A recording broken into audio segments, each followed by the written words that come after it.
The antiseptic smell of the hospital hallway clung to my uniform like a second skin, sharp, clinical, suffocating. My sneakers squeaked against the polished linoleum as I hurried toward the staff locker room, my fingers trembling as they clutched the manila envelope against my chest. Inside, hidden between medical reports I was supposed to deliver to Dr. Reeves, was the ultrasound image that had turned my world into something unrecognizable. 12 weeks. The numbers on that grainy black and white photo felt like a countdown to my execution. I pushed through the double doors into the employee break room, desperate for a moment alone, but the universe had other plans. The room was empty except for the humming vending machine and the lingering scent of burnt coffee. I collapsed into one of the plastic chairs, my legs finally giving out after a 12-hour shift that had left me hollow and aching. My hand moved to my stomach, still flat, still concealing the secret that would destroy everything. I hadn't meant for any of this to happen. Working as a nurse at Mercy General was supposed to be simple, invisible work. I helped people, I survived, and I stayed far away from the kind of danger that had consumed my father before his death. But 3 months ago, during a charity gala where I'd been hired to work the private medical station for VIP guests, I'd met him, Dante Morelli. Even now, his name sent ice water through my veins. I hadn't known who he was that night. Not really. I'd only seen a man in a black suit that probably cost more than my annual salary, with dark eyes that seemed to strip away every defense I'd ever built. He'd approached the medical station with a cut on his hand, dismissing his hovering security with a subtle gesture that made grown men retreat like scolded children. "Just a scratch," he'd said, his voice like smoke and expensive whiskey. "But I'd prefer your discretion. I should have recognized the warning signs. The way other staff members averted their eyes when he passed, the sudden tension that filled every space he occupied, the deference, the fear barely masked as respect. But I'd been tired, and he'd been magnetic. One conversation had led to another. One night had led to everything unraveling. Now I carried the evidence of my catastrophic mistake, hidden beneath scrubs and silence. The break room door swung open, and I jumped, shoving the envelope back into my bag with guilty haste. It was just Maria, one of the older nurses, her kind face creased with concern. "Sweetie, you look like you've seen a ghost. You okay?" I forced a smile, the same mask I'd been wearing for weeks. "Just tired. Long shift." She nodded, understanding in her eyes, and moved toward the coffee maker. I took the opportunity to escape, grabbing my bag and heading toward the exit. I needed to get home, needed to think, needed to figure out how to disappear before Dante discovered what I'd been hiding. Because men like Dante Morelli didn't do relationships, they didn't do commitment, and they certainly didn't do unexpected pregnancies with hospital nurses they'd spent one reckless night with. They did control. They did possession. They did elimination of problems. And I refused to let my baby become a problem to be eliminated. The late November air hit me like a slap as I stepped outside, cold enough to sting but not quite cold enough for snow. I wrapped my thin jacket tighter around myself, mentally calculating how much money I had saved. Enough for a bus ticket, maybe. Enough to disappear into another city where his reach couldn't find me. I was so lost in my desperate planning that I didn't notice the black SUV idling at the curb until it was too late. The passenger window rolled down with an expensive whisper, and my heart stopped. Not Dante. Worse. Marco, his head of security. A man built like a concrete wall with eyes that missed nothing, regarded me with the same expression he might give an insect he was deciding whether to crush. "Miss Chen, Mr. Morelli requests your presence." It wasn't a request. It never was with men like them. I have to get home," I stammered, backing away. "I have an early shift tomorrow." It wasn't a question. Marco's voice carried no threat because it didn't need to. The fact of his presence was threat enough. My mind raced. Did he know?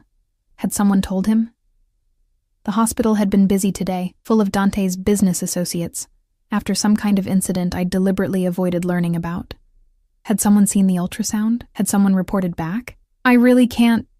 The rear door opened, and there he was. Dante Morelli emerged from the SUV like a shadow taking human form. all sharp edges and controlled power wrapped in a charcoal suit that probably cost more than my car. His black hair was perfectly styled despite the late hour, his jaw sharp enough to cut glass. And those eyes. God, those eyes were the same ones that had undone me 3 months ago, dark, intense, and currently fixed on me with the focus of a predator who'd found his prey. Ilara. My name on his lips sounded like both a caress and a threat. We need to talk. Every instinct screamed at me to run. But Marco had moved to block my path to the parking lot, and another security guard I hadn't noticed had positioned himself near the hospital entrance. They'd boxed me in without ever appearing to move. About what? I kept my bag pressed against my side, hyper-aware of the envelope inside that contained evidence that would change everything. Dante's expression didn't change, but something flickered in his eyes. Something dangerous. About the fact that you've been avoiding my calls for 3 months. About the fact that you disappeared after that night without a word. He took a step closer, and I fought the urge to retreat. About the fact that you're trembling right now like I'm going to hurt you. I'm not. You are. Another step. The scent of his cologne reached me. Cedar and something darker. Something that reminded me of that night, when I'd made the worst mistake of my life, and I want to know why. My mouth went dry.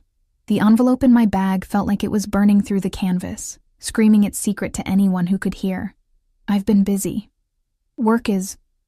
Don't. The single word cut through my excuse like a blade. Don't lie to me, Ilara. I've had people lying to me my entire life. I can smell it like blood in the water. He was close enough now that I could see the flecks of gold in his dark eyes, close enough that my traitorous body remembered exactly what those hands felt like on my skin. Tell me the truth. The truth would destroy me. The truth would trap me. The truth would put my baby in the hands of a man who solved problems with violence and owned people like property. There's nothing to tell, I whispered. That night was a mistake. We both know it. I'm not part of your world, Dante. I'm nobody. Something flashed across his face, anger, maybe, or something that looked almost like hurt before his expression hardened into marble. Get in the car. No. His jaw tightened. It wasn't a request, and I'm not one of your soldiers. Courage I didn't know I possessed flooded through me. You can't just summon me because you feel like it. I have a life. I have a secret. His voice dropped to a whisper that somehow felt more dangerous than shouting. Something you're hiding? Because I can see it, Ilara. It's written all over your face. My heart hammered against my ribs. He knew. Somehow. He knew. I don't know what you're... A phone rang. Marco's. And he answered immediately, his expression shifting to something grim. He murmured something to Dante in Italian. Too quick and quiet for me to catch. Dante's attention snapped away from me, his entire demeanor changing in an instant. The man who'd been focused on me with laser intensity became something else, something cold and calculating, and absolutely lethal. How many? He asked Marco, his voice devoid of emotion. 4. At the East Side warehouse. Dante's jaw clenched. Then he turned back to me, and I saw something in his eyes that made my blood freeze. Frustration, anger, and something that looked almost like regret. This isn't over, he said quietly. We will have this conversation, Ilara. Soon. He moved toward the SUV, Marco already holding the door open, but then he paused. Turned back. And before I could process what was happening, he closed the distance between us and caught my chin gently in his hand, tilting my face up to meet his gaze. Whatever you're running from, he said, his thumb brushing across my cheekbone with devastating gentleness. Whatever you're afraid of, you should know that I protect what's mine. And whether you want to admit it or not, you've been mine since the moment you looked at me with those fearless eyes and told me to stop being a baby about a tiny cut. Then he was gone, sliding into the SUV that pulled away with the quiet efficiency of a shark moving through dark water. I stood there in the cold, shaking, my hand pressed against my stomach where our secret was growing. He'd said, "What's mine?" Like I was a possession, like I was something to be owned. I stumbled toward my car, my hands shaking so badly I could barely get the key in the lock. I needed to leave. Tonight. I needed to pack everything I could carry and disappear before he decided to dig deeper, before he discovered the truth. But as I threw my bag onto the passenger seat, the envelope slipped out, and the ultrasound image fluttered onto the floorboard, face up, the date stamp glaring at me like an accusation. 12 weeks. 3 months. Exactly the time since that night, when I'd let a monster under my skin and created a life I had no idea how to protect.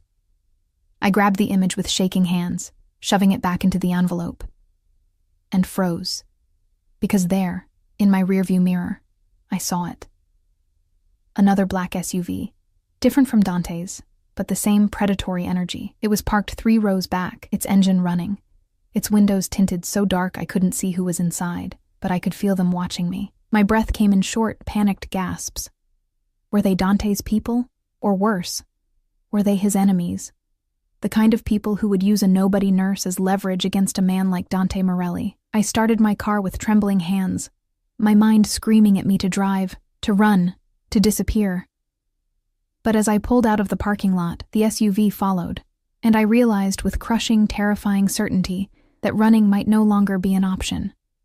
That my secret, our secret, might have just run out of time. The SUV followed me for 6 blocks before disappearing into the labyrinth of evening traffic, but the damage was done. My hands hadn't stopped shaking since I'd pulled into my apartment building's underground garage, and I'd sat in my car for 20 minutes, watching the entrance, waiting to see if they'd followed me home. They hadn't appeared, but that meant nothing. My apartment felt different when I finally forced myself inside. Smaller, more exposed, like the walls were made of paper instead of plaster. I double-locked the door, engaged the chain, and shoved a chair under the handle for good measure. My nursing school roommate used to laugh at my paranoia about home security. She wasn't laughing anymore. She'd moved to Portland 2 years ago, far away from the city's shadows. Maybe she'd had the right idea. I dropped my bag on the kitchen counter and stared at the envelope that had caused all of this. The ultrasound mocked me with its innocent existence, just a grainy image of a tiny life that had no idea what kind of world it was being born into. "I'm sorry," I whispered to the image, my fingers tracing the small blur that was supposedly a head. "I'm so sorry." My phone buzzed. Unknown number. My heart seized. I stared at the screen, watching it light up again and again, each buzz feeling like a countdown. On the 5th ring, I answered, my voice barely above a whisper. "Hello?" Silence. Then breathing. Steady, controlled, deliberate. "I know you're scared." Dante's voice filled my small apartment like smoke, wrapping around me even through the phone. "But running will only make this worse." "I don't know what you're talking about. The SUV that followed you. It wasn't mine." His tone was matter of fact, but I could hear something underneath. Anger. Tightly leashed. "Which means someone else is watching you. Someone who thinks you matter to me." Ice flooded my veins. Why would anyone think that? Because I made the mistake of showing interest. Because I asked questions about you. Because in my world everything is a weapon. And you— He paused, and I heard him exhale slowly. "You just became leverage. I didn't ask for this." My voice cracked. "I didn't ask for any of this. No. You asked for one night, and then you disappeared." The anger was clearer now, sharp as broken glass. "Did you really think I wouldn't look for you? That I wouldn't want answers? We barely know each other, Dante. One night doesn't mean— It means everything." The intensity in his voice made my knees weak. "In my world, nothing is casual. Nothing is meaningless. You touched something in me that night, Alara. You looked at me like I was human instead of a monster, and then you vanished like I'd imagined the entire thing." I closed my eyes, pressing my palm against my stomach. "Maybe you should have let me stay vanished." Too late for that now. I heard movement on his end, footsteps, a door closing. "Marco is outside your building. He'll bring you somewhere safe." "No." The word came out sharper than I intended. "I'm not going anywhere with your men. You don't have a choice. Whoever was watching you tonight will be back. And next time, they might not just watch. Terror and fury warred inside me. You can't just take over my life because you decided I matter. I'm not yours to protect. I'm not yours to control. I'm not yours." The silence stretched so long I thought he'd hung up. Then, You keep saying that. Like if you repeat it enough times, it'll become true. His voice dropped to something softer, more dangerous, but we both know you're lying. Before I could respond, he continued. Marco will wait exactly 15 minutes. If you don't come down, he'll come up. And I promise you, Alara, you want to cooperate. Because if I have to come collect you myself... He let the threat hang. Well, I'm not known for my patience. The line went dead. I stared at my phone, my mind racing through options that didn't exist. I could refuse to leave, but then Dante's men would break down my door, and my neighbors would see, and questions would be asked that I couldn't answer. I could call the police, but what would I say? That a dangerous man was trying to protect me from other dangerous men? That I was pregnant with a Mafia boss's child? They'd laugh me out of the station, or worse. They'd get involved, and then Dante would know everything. 10 minutes had already passed. I grabbed my bag, shoved some clothes and toiletries into a duffel, and tucked the ultrasound envelope into the bottom of my purse where it couldn't accidentally fall out again. My hands moved on autopilot, trained by years of emergency room efficiency, even as my mind screamed that this was insane. But what choice did I have? I was trapped between predators, and the only one offering protection was the same man I'd been running from.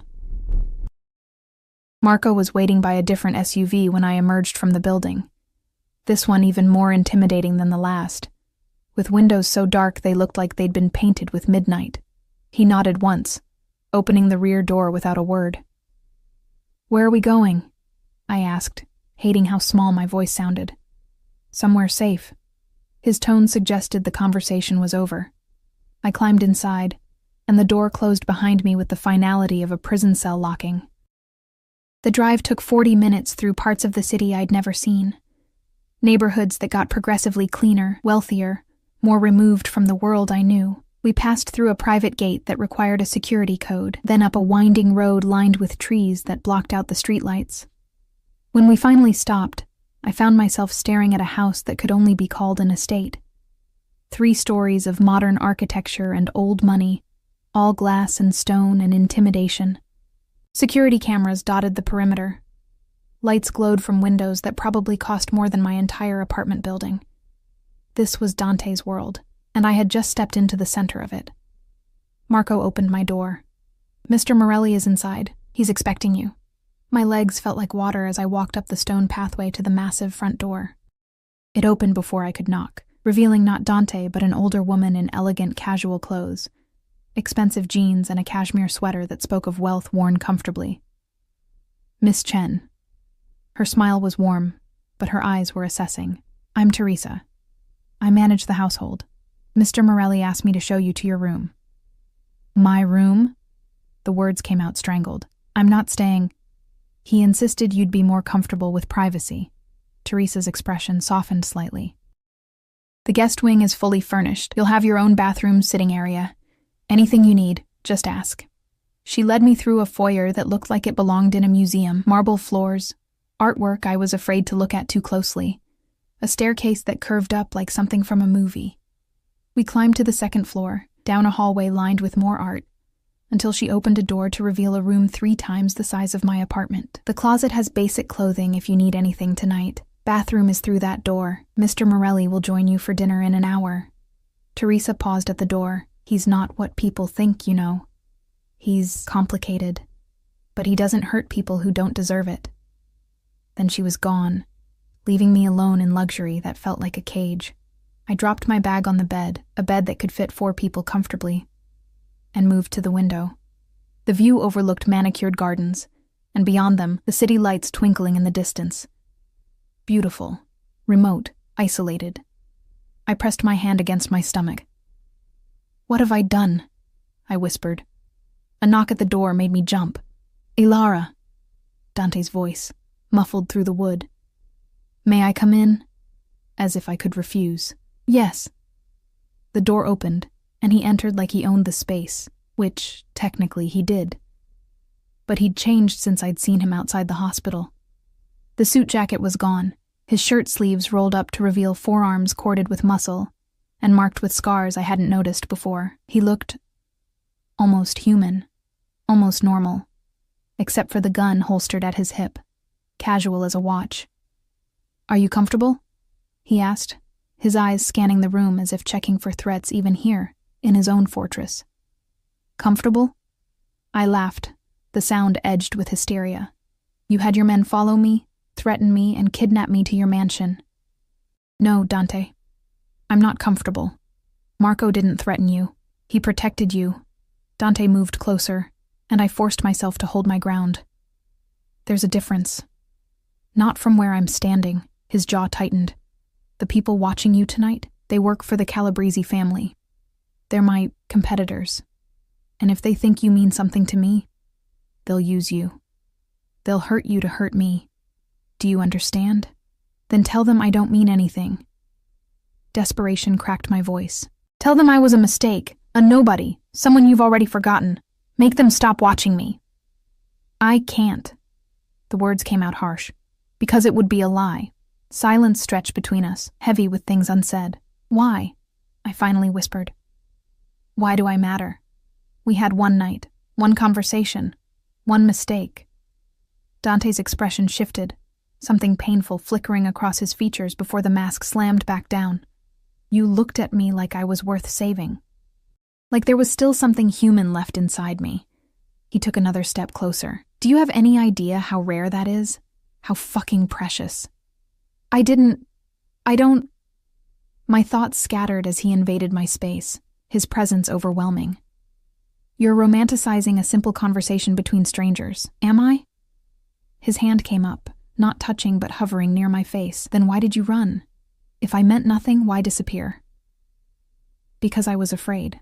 Because men like you consume everything they touch. Because I'm carrying your child and I can't let you know. Because I knew this would happen," I said instead. "I knew you'd try to own me." "Own you?" He actually smiled, but it was bitter. "Alara, if I wanted to own you, you'd know it. What I want is to understand. What I want is the truth."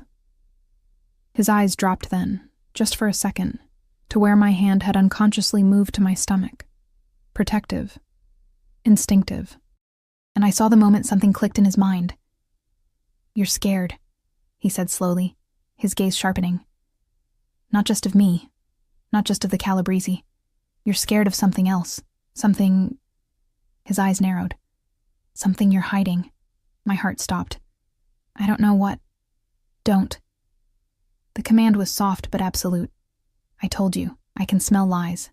I needed to deflect, to redirect, to do something before he pieced it together. "If you're so concerned about my safety," I said, forcing strength into my voice, "then let me go. Let me disappear somewhere far away where your enemies can't find me. Problem solved." "No." The word was final as death. "Why not?" He stepped closer, close enough that I could feel the heat radiating from his body, smell that cedar and smoke scent that haunted my dreams. "Because you're already in my blood, Alara. And I don't let go of what's mine. I'm not..." His finger pressed gently against my lips, silencing me. "We'll continue this discussion over dinner. You need to eat. You look exhausted."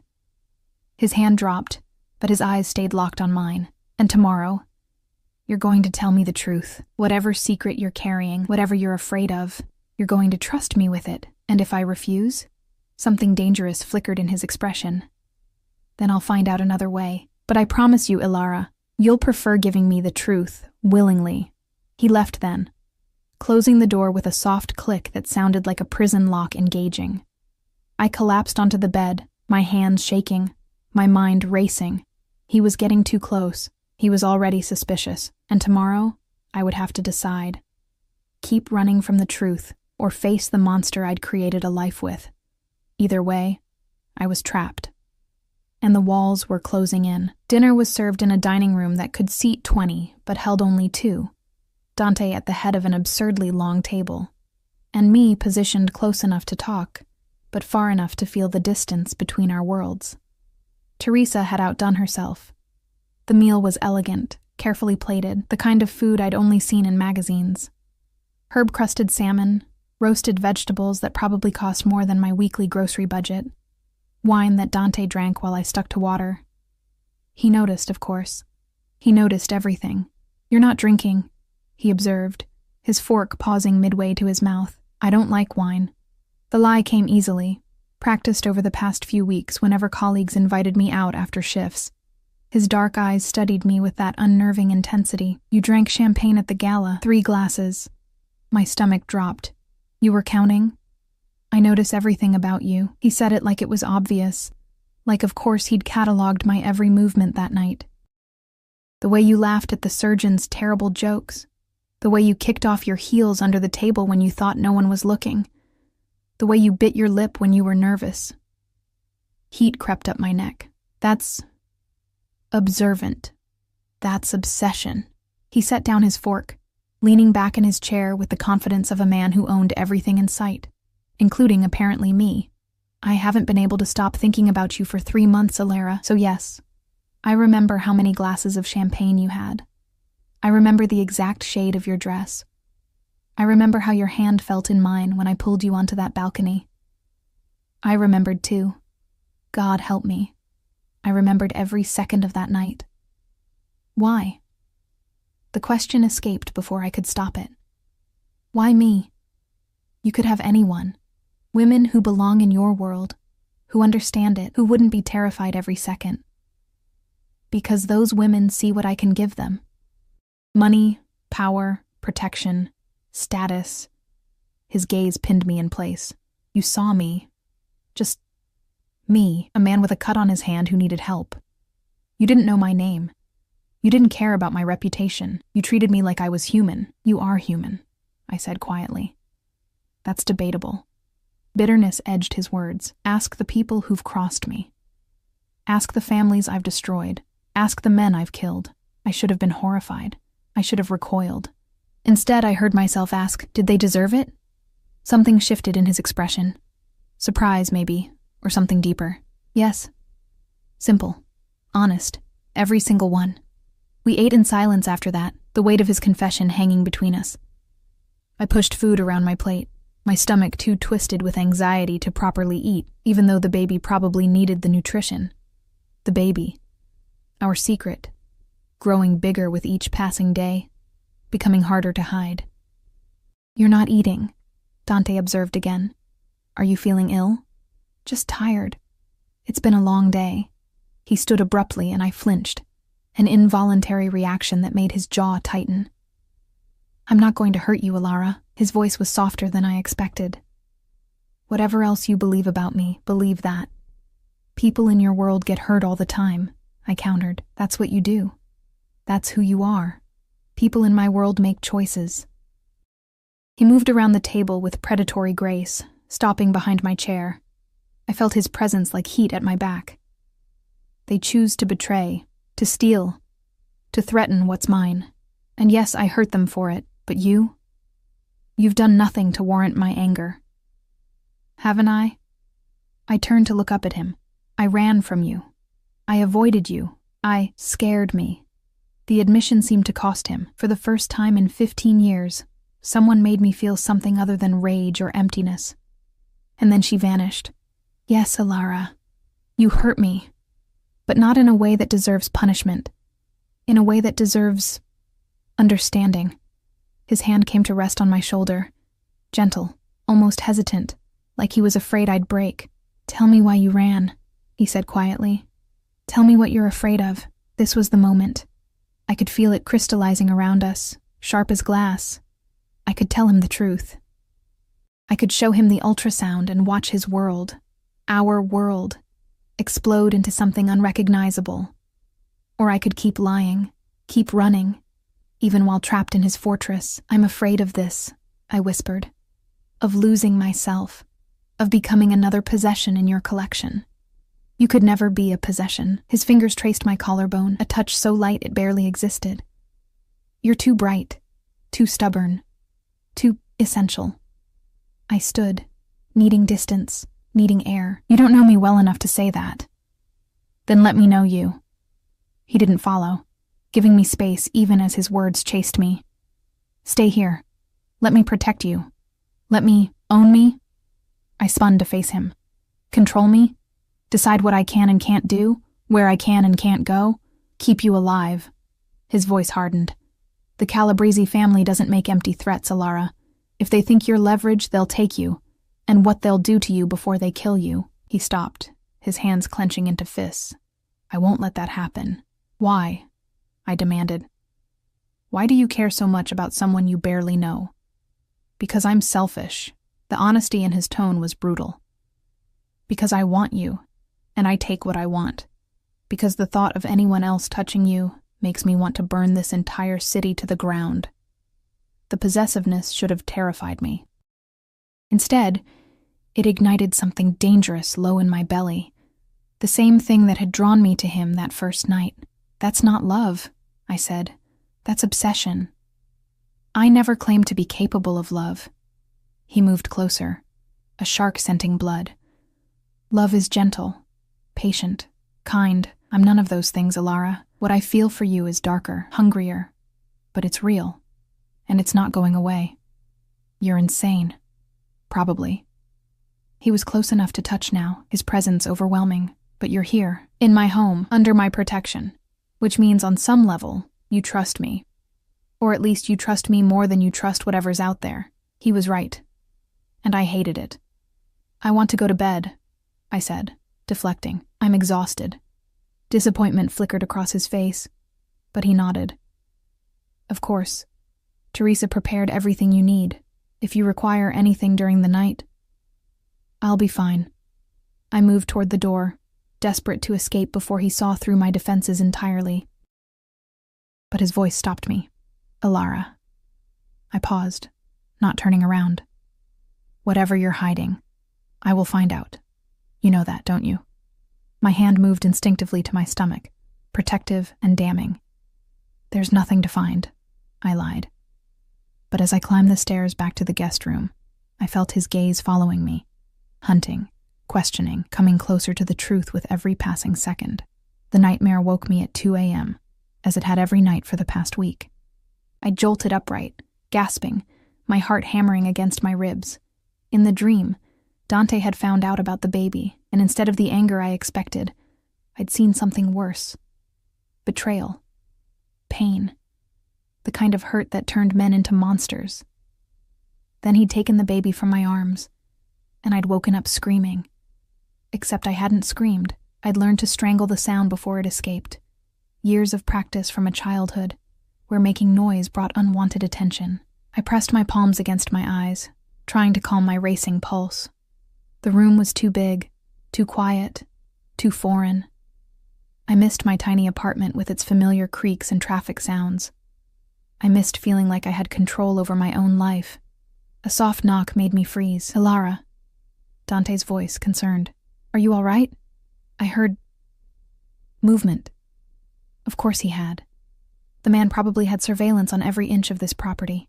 "I'm fine," I called out, hating how shaky my voice sounded. "Just couldn't sleep." Silence. Then, "May I come in?" "It's your house." The door opened, and Dante appeared wearing pajama pants and nothing else, his chest bare and marked with more scars than I'd imagined, a roadmap of violence survived. In his hand was a glass of water. "You looked pale at dinner," he said, offering the glass. "I thought you might be dehydrated." I took it, our fingers brushing, electricity sparking at the contact. "You don't have to take care of me," I said quietly. "Yes, I do." He sat on the edge of the bed, not close enough to crowd me, but close enough to talk. "It's all I've been able to think about for 3 months. Taking care of you, making sure you're safe, making sure you're happy." "Why?" The question was becoming my mantra. "Because you gave me something I didn't know I needed." His dark eyes found mine in the moonlight streaming through the window. Hope. The idea that maybe I wasn't completely hollow inside. That maybe I could be something other than what my father made me. "Your father?" His jaw tightened. "He ran this organization before me. Built it on blood and fear. Taught me that love was weakness. That caring about anyone was giving them a weapon to use against you." He paused. "He was murdered when I was 23. Betrayed by someone he trusted. Someone he loved. I'm sorry. Don't be. He was a monster." Dante's voice was flat, But he was right about one thing. Caring about people makes you vulnerable, makes you weak. And yet, he looked at me, and I saw something raw in his expression. I can't seem to stop caring about you. The confession hung between us, intimate and terrifying. You barely know me, I whispered. I know you're brave. I know you're kind even when the world gives you no reason to be. I know you work double shifts to help pay for your neighbor's daughter's medical treatments. Yes, I had you investigated, he added when I stared at him in shock. I know you volunteer at the free clinic on Saturdays. I know you're terrified of me, but you're still here. Still fighting. Still trying to protect something. His eyes dropped to where my hand rested on my stomach. What are you protecting, Alara? Time stopped. My breath caught. His gaze was too knowing, too sharp. Nothing, I said. I'm not... You keep touching your stomach. His voice was gentle but relentless. You refused wine. You're exhausted despite getting 8 hours of sleep. I checked the bedroom monitors. You're nauseous. You're monitoring me? Anger gave me strength. You're watching me sleep. For your protection. But guilt flickered across his face. The cameras don't record. They just alert me if there's movement. If someone enters who shouldn't be there. That's still a violation, I know. He didn't apologize. But I'd rather violate your privacy than let someone hurt you. I stood, needing distance. Needing to escape this conversation before it went somewhere I couldn't return from. I want to go home tomorrow, I said. Back to my apartment. Back to my life. No. You can't keep me prisoner. I'm not. He stood too, towering over me in the darkness. You're free to leave. But I'll follow. My men will follow. Because I'm not letting you out of my protection, Alara. Not when the Calabrese are watching. Not when what? I challenged. Not when I'm convenient for you? Not when I'm an interesting distraction? Not when I'm falling in love with you? The words exploded from him, raw and angry and absolutely sincere. I stared at him, speechless. I didn't want this, he continued, his voice dropping. I fought it. I tried to forget you, but every night for 3 months I dreamed about you. Every day I thought about tracking you down. And when I finally did, when I saw you again, he moved closer. I realized I was completely fucked. Because you'd gotten under my skin in a way no one ever has, and I'm not letting you go. That's not love, I breathed. That's possession. Maybe for me they're the same thing. His hand cupped my face, thumb stroking my cheekbone. Maybe I'm too broken to love the way normal people do. But this, what I feel for you, it's real. And it's not going away. I should have pushed him away, should have maintained distance. Instead, I found myself leaning into his touch, my body betraying my mind. I can't do this, I whispered. I can't be what you need me to be. You already are. He leaned down, his forehead resting against mine. You're everything I never knew I wanted. You don't know what you're saying, don't I? His lips brushed mine, barely a kiss, just a promise of one. Tell me you feel nothing. Tell me these 3 months meant nothing to you. Tell me you didn't think about me at all. I couldn't. Because I had thought about him. Every day. Every night. Every time I looked at the ultrasound and saw the evidence of what we'd created together. Dante. His name was a plea. Stay. He murmured against my lips. Just stay. Let me protect you. Let me... A phone rang. Harsh, jarring, shattering the moment. Dante pulled away, his expression shifting instantly to something cold and deadly. He pulled the phone from his pocket, his jaw tightening as he read the screen. What? He answered, his voice sharp. I watched his face change, saw fury and something that looked like fear flash across his features. When? A pause. How many? Another pause, longer this time. Get everyone to the safe house now, and double the security here. I want... He stopped, his eyes finding mine. Yes, she's here, she's safe. He ended the call, but his hand was shaking slightly as he lowered the phone. What happened? I asked, dread pooling in my stomach. The Calabrese just hit 3 of my businesses. His voice was eerily calm. Killed 5 of my men. Left a message. What kind of message? His eyes met mine, and I saw something that terrified me. Genuine fear. They know about you. They used your name. He moved toward the door. Get dressed. We're leaving. Now. What? Where? Somewhere they can't find you. He was already in motion, deadly and efficient. Marco is bringing the car around. Pack only what you need. We leave in 5 minutes. Dante, He stopped at the door, looking back at me with an expression that made my heart break. I'm sorry, he said quietly. I thought I could keep you safe here. I was wrong. They're coming for you, Alara, and I won't let them have you, even if it means burning everything I've built to the ground. Then he was gone, leaving me alone with the terrifying realization that my secret wasn't the only thing putting us in danger anymore. The war had begun, and I was the prize they were fighting over. The safe house was a cabin 2 hours outside the city, buried so deep in the woods that even the moonlight seemed hesitant to reach it. We'd driven in silence, Dante at the wheel of an unmarked sedan, while Marco and 3 other guards followed in a separate vehicle. Every few minutes, Dante's eyes would flick to the rearview mirror, his jaw tight, his knuckles white on the steering wheel. I'd seen him kill a man once, not in person, but I'd overheard the nurses talking about a shooting outside the hospital 3 weeks after our night together. They'd described the way he'd executed someone with cold precision, no hesitation, no remorse. But I'd never seen him afraid until now. We'll be safe here, he said, as we pulled up to the cabin, his first words in over an hour. Only 5 people know this location exists. All of them would die before giving it up. Comforting, I muttered, climbing out of the car with legs that felt like jelly. The cabin was larger than I expected.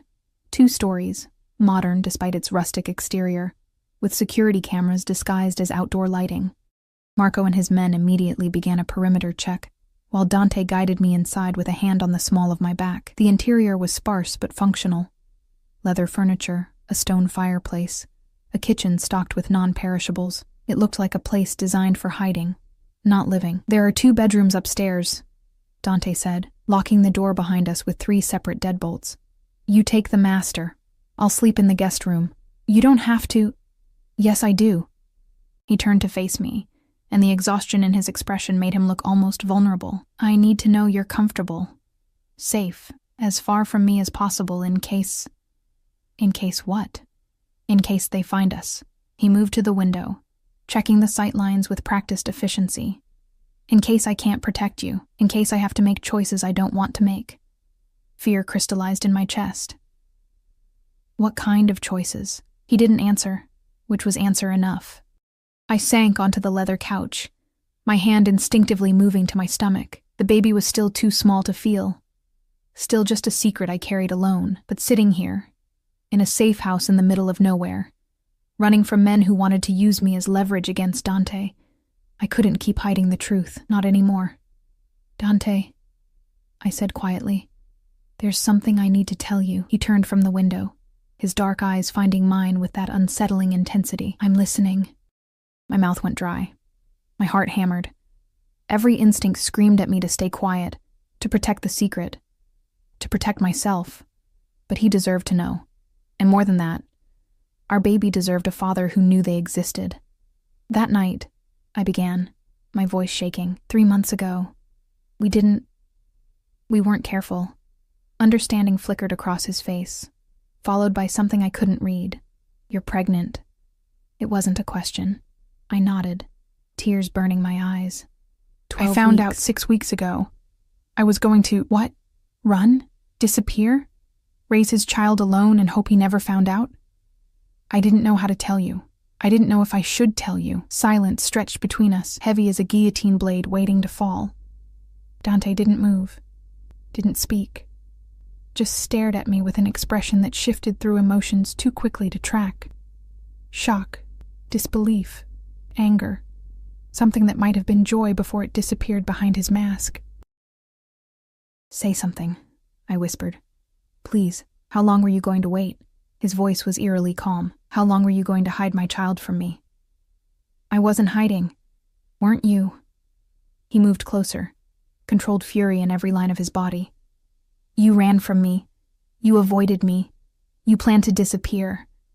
And all this time, you've been carrying my baby and I had no idea. I was scared. The words burst out of me. I was terrified. Men like you don't do families, Dante. They don't do commitment or love or men like me. His laugh was bitter. You mean monsters, criminals, killers. I didn't say that. You didn't have to. He turned away, his hands clenching into fists. You think I don't know what I am? You think I haven't spent every day since my father's death trying not to become him? And now you're telling me I'm going to be a father, that I'm going to bring a child into this world, into this life. He stopped, his shoulders heaving. I'm sorry, I whispered. I should have told you sooner. I should have... Do you want to keep it? The question was raw, vulnerable. The baby. Do you want it? Yes. No hesitation. More than anything. He turned back to me, and the expression on his face made my breath catch. It wasn't anger. It was something far more dangerous. Hope mixed with terror. I'm going to be a father, he said quietly, as if testing the words. I'm going to have a child. We're going to have a child, I corrected. Something broke in his expression, the careful control he'd maintained shattering like glass. In 3 strides, he crossed the room and dropped to his knees in front of me, his hands framing my face with devastating gentleness. I'm sorry, he breathed. I'm so fucking sorry. For scaring you. For making you feel like you had to run. For being the kind of man who made you afraid to tell me about our baby. Tears spilled down my cheeks. I didn't know how you'd react. I didn't know if you'd... Want it? His thumbs wiped away my tears. Ilara, I've spent 3 months obsessed with you. 3 months trying to find you, to understand why you left, to figure out if what I felt was real or just fixation. And now you're telling me we created a life together? His hand moved to my stomach, hovering there as if afraid to touch. May I? I nodded, unable to speak. His palm settled over my abdomen. Still flat, still hiding the secret that was no longer secret. His hand was warm, large enough to span my entire stomach, and I felt the slight tremor in his fingers. There's a baby in there, he whispered, wonder and terror mixing in his voice. Our baby. Yes. And you were going to raise it alone, hide from me. Make sure I never knew. I thought it was safer, I admitted. I thought bringing a child into your world would be dangerous. He looked up at me. You're right. My world is violence and blood and betrayal. It's no place for a child, no place for you. My heart sank. So, what are you saying? I'm saying everything changes. His voice hardened with determination. I'm saying I get out. I find a way to protect you both without this life. You can't just leave the Mafia, Dante. That's not how it works. I can if I'm dead. The words were matter of fact, horrifying. If Dante Morelli dies, his obligations die with him. No. I grabbed his face, forcing him to look at me. You are not faking your death. You are not abandoning everything because of this. I won't let you. You won't let me. A ghost of a smile touched his lips. You're carrying my baby and you think you can tell me what to do? Yes. I met his gaze without flinching. Because that baby needs a father who's alive, not a ghost running from his past. And because... I took a shaking breath.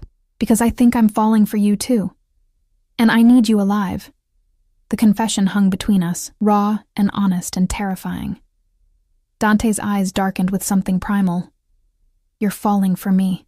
Unfortunately, he repeated, and then he was kissing me, deep and desperate and claiming, his hands tangled in my hair, his body pressing against mine with barely restrained need. I kissed him back, 3 months of longing and fear and denial exploding into this moment. His taste was familiar, intoxicating, dangerous. Everything I'd been running from, and everything I wanted. When we finally broke apart, both breathing hard, he rested his forehead against mine. I will protect you both, he swore. With everything I have, everything I am. No one will touch you.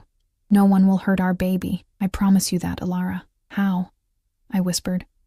How can you promise that when there are people hunting us right now? His expression went cold, deadly. Because I'm going to end this war, tonight.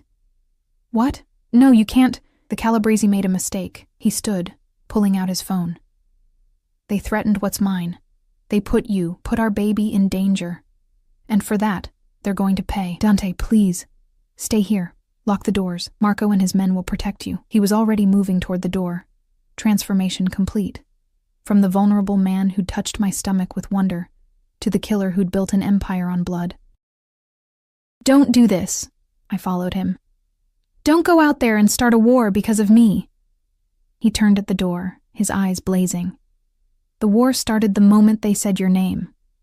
The moment they thought they could use you against me. This ends tonight, Ilara, one way or another. And if you die, my voice broke. If you go out there and don't come back, what happens to us then? Something softened in his expression. He crossed back to me, cupping my face one more time. I'm not going to die, he said gently. I have too much to live for now. Then he kissed me. Soft, sweet goodbye, and walked out the door.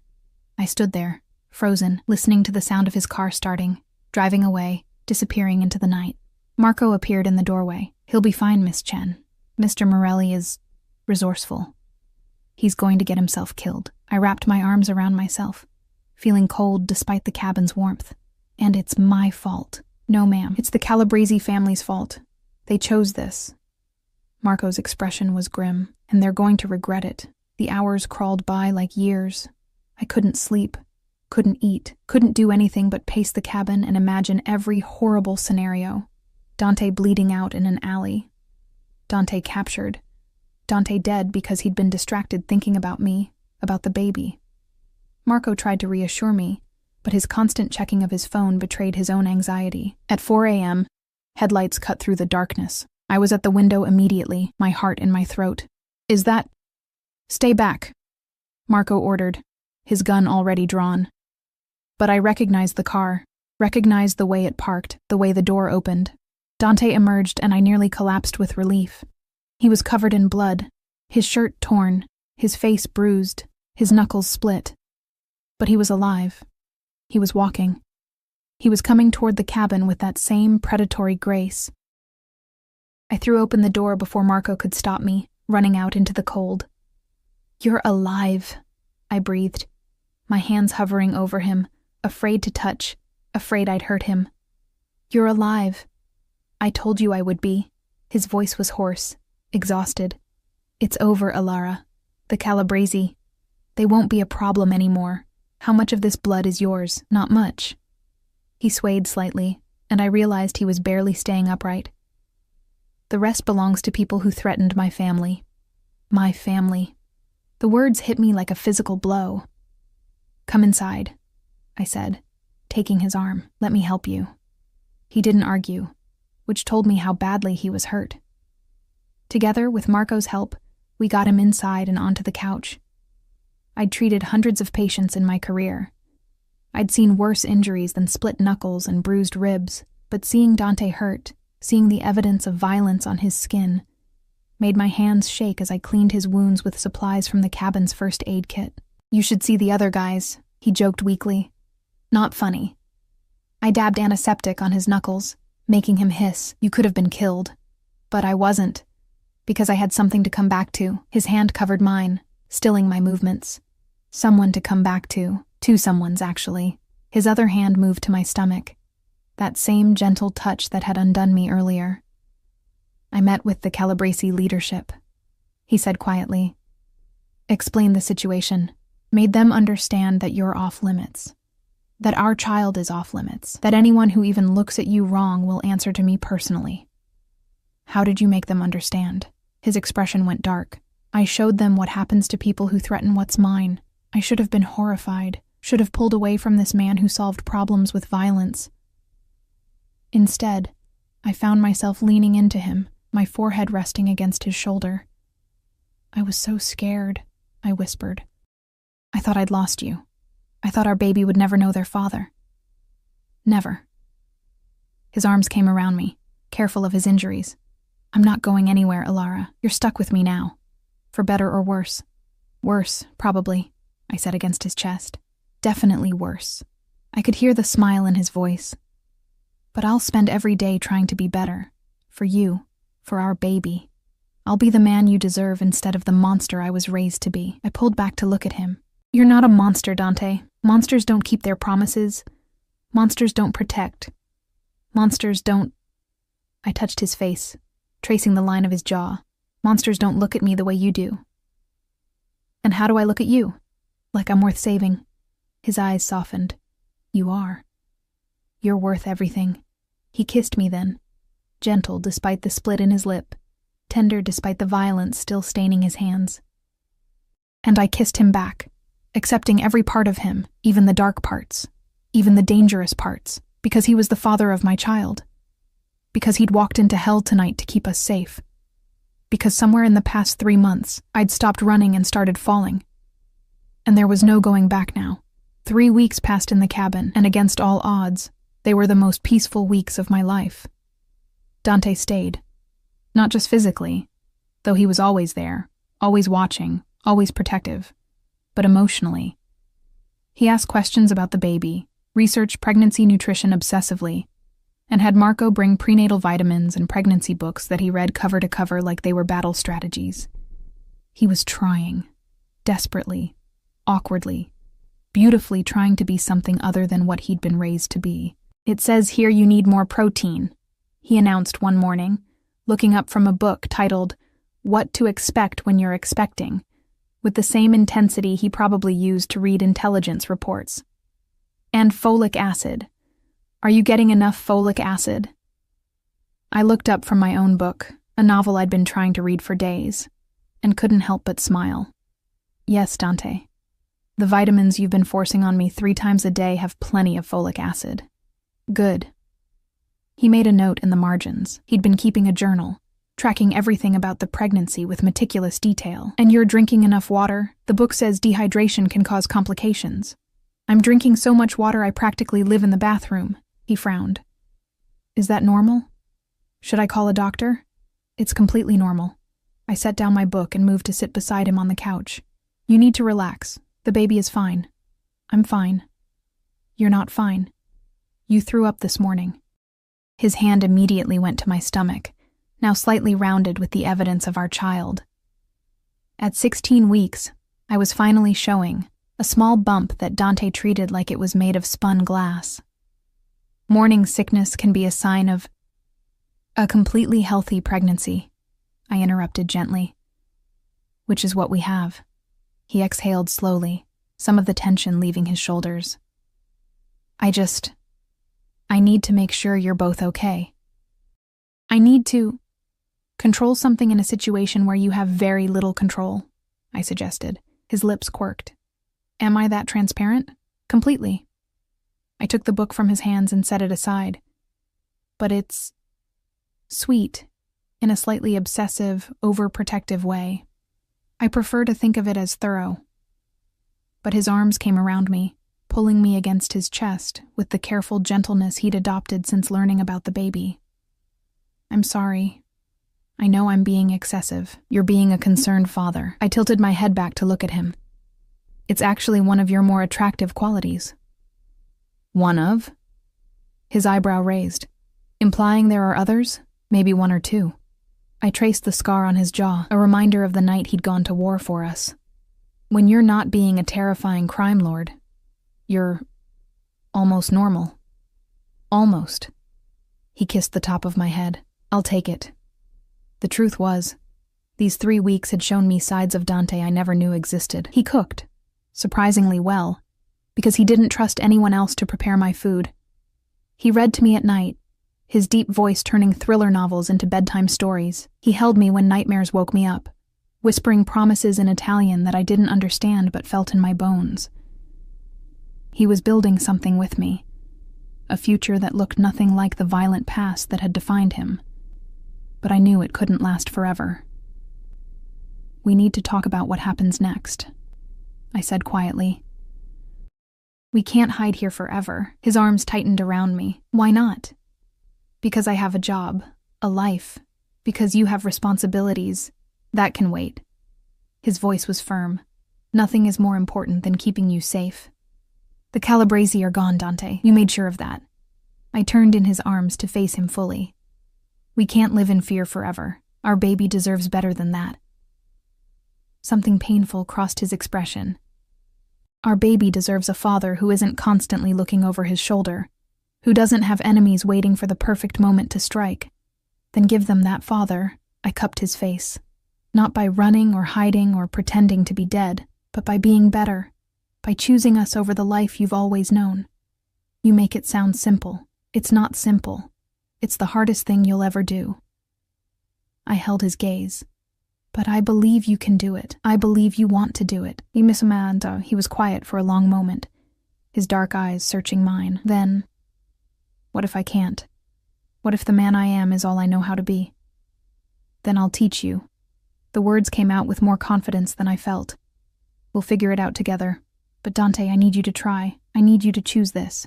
Choose us. Every single day. I already have. His hand covered mine on his face. The moment you told me about the baby, everything changed. You changed everything, Alara. I took a shaking breath. Prove it. Come back to the city with me. Let me return to work. Let us build a real life together, not just hide in a cabin pretending the world doesn't exist. Fear flickered across his features. What if something happens? What if I can't protect you out there? Then we'll face it together. I moved his hand to my stomach, where our baby was growing stronger every day. All three of us. 2 days later, we returned to the city. Dante had made arrangements, extensive, paranoid, thorough arrangements.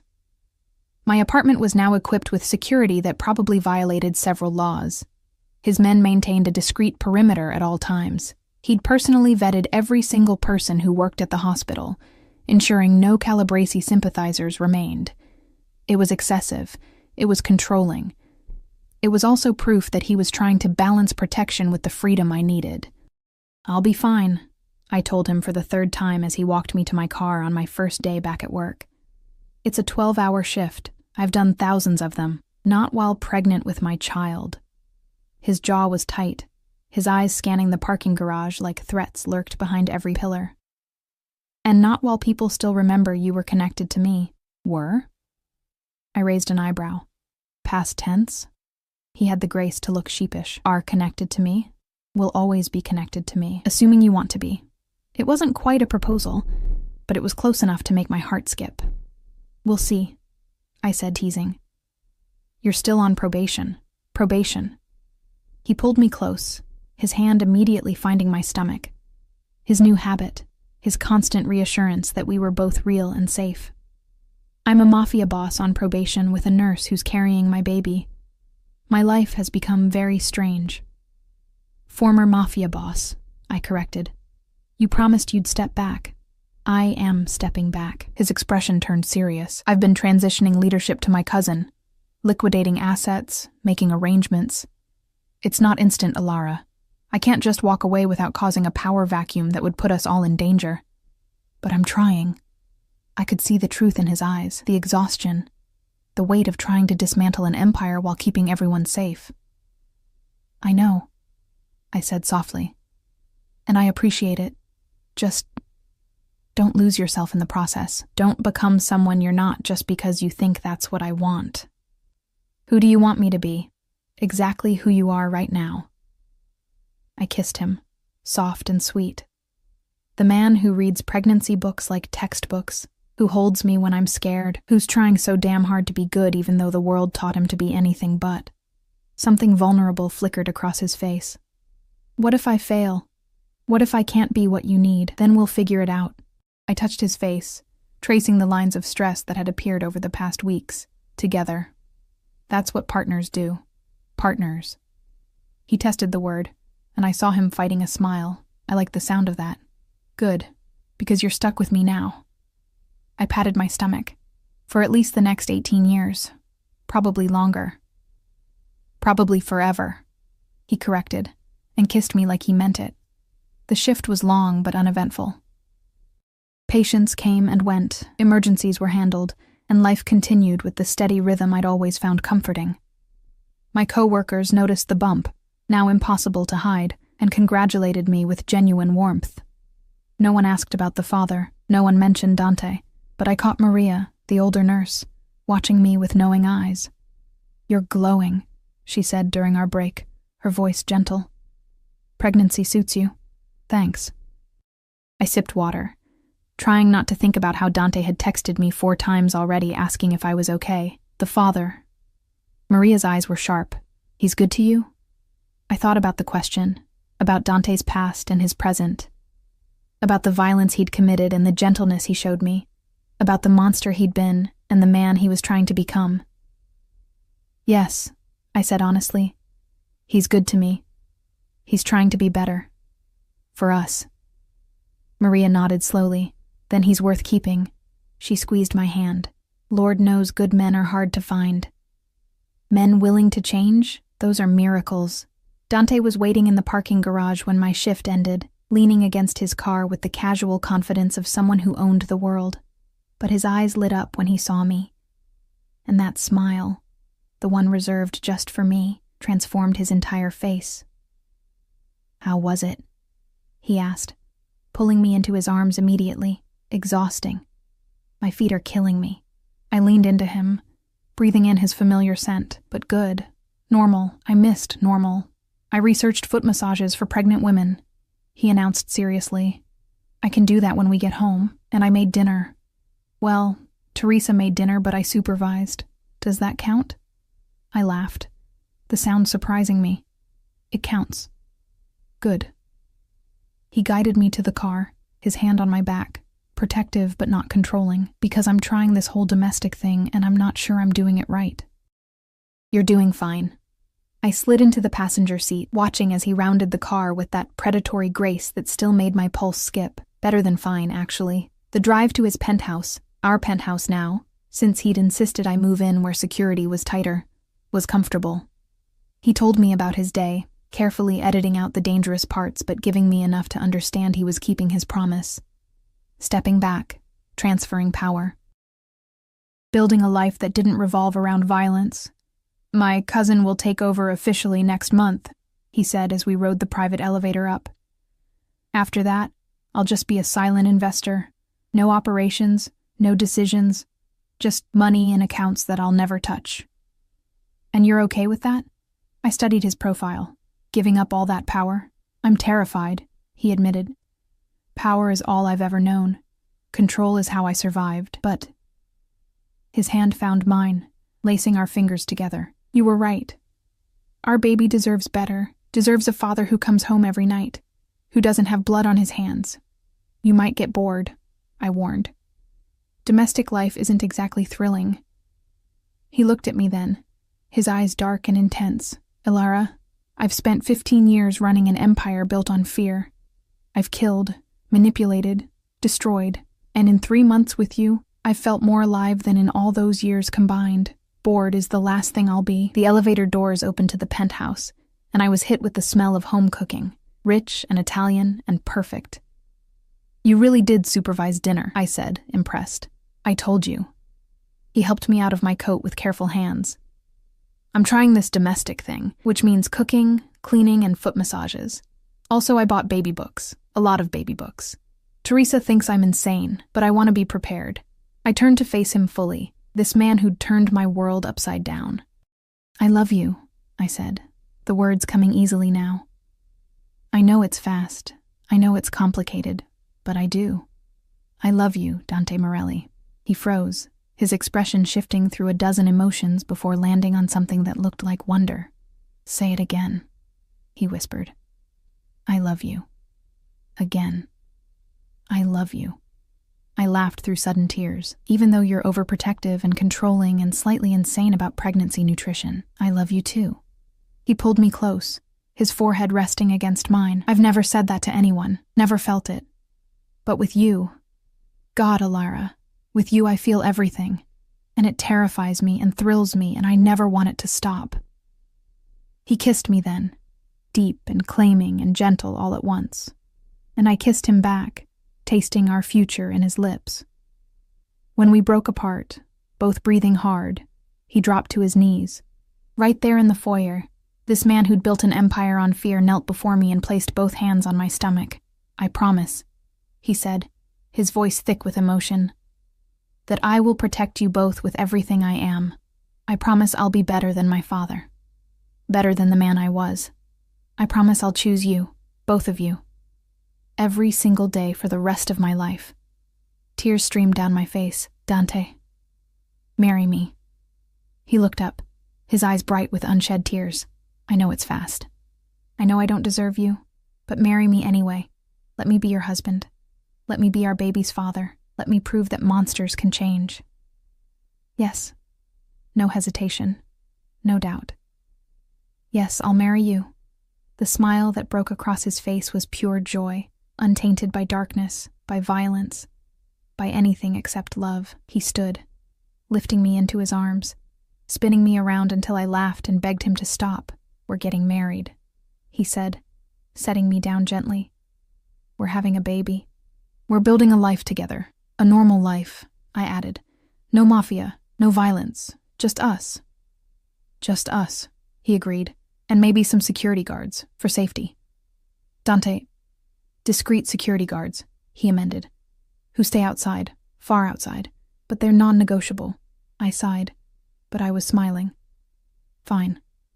Discreet security guards. Good." He kissed my forehead, my nose, my lips, "Because I'm never letting anything happen to you. Either of you. Not now. Not 6 ever." Months later.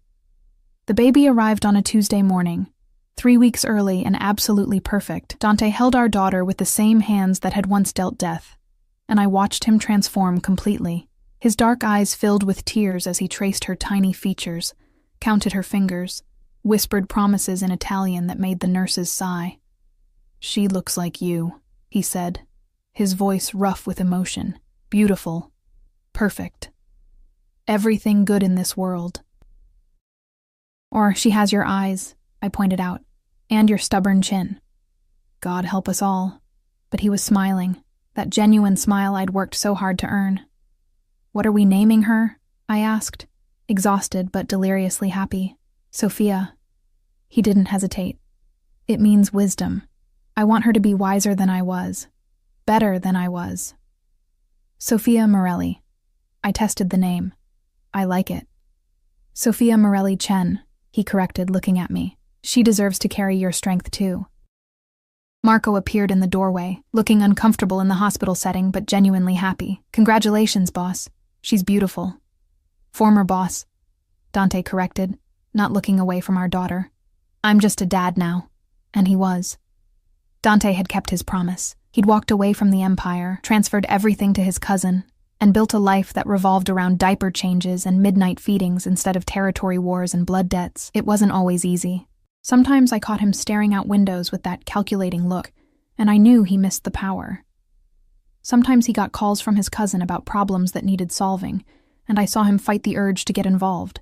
But he always chose us, every single time. "I can't believe she's real," he whispered, rocking Sophia gently. "That we made this. That something this pure came from someone like me." "You're not that person anymore," I reminded him. "You're Sophia's father, my husband. A man who chose love over power. Best decision I ever made." He leaned down to kiss me, careful not to disturb the baby in his arms. "Even if it did start with you dropping an ultrasound at my feet and making me realize my entire life was about to change." I laughed, remembering that night. The panic, the fear, the certainty that telling him would destroy everything. Instead, it had saved us both. "I love you," I said. "Even when you're obsessively reading parenting books at 3 a.m., I love you too." He settled into the chair beside my bed, our daughter cradled against his chest. "Both of you. My entire world." And watching him, this man who'd been raised to be a monster but chose to be a father instead, I knew that sometimes the darkest beginnings led to the brightest futures. Sometimes, love really could change everything, even monsters. Especially monsters. The afternoon sun streamed through the hospital window, painting Dante and Sophia in golden light. Outside, I could hear the city continuing. Loud, chaotic, dangerous. But inside this room, we'd built something sacred, a family, a future. A love that had survived secrets, violence, and fear to become something unbreakable. And as I watched Dante whisper promises to our daughter, promises to protect her, to love her, to be the father she deserved, I knew that our story wasn't about the darkness we'd escaped. It was about the light we'd found together. And that light would guide us through whatever came next. Together. Always together.